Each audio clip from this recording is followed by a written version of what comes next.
One of my biggest fans asked me where I invest my money, so that's why I'm making this video, and it's not a flex.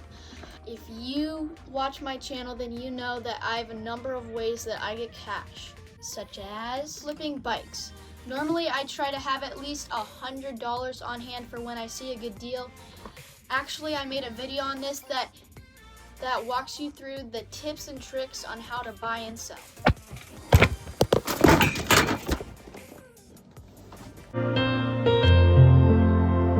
Number 2, a fun hobby that I have is trading stocks.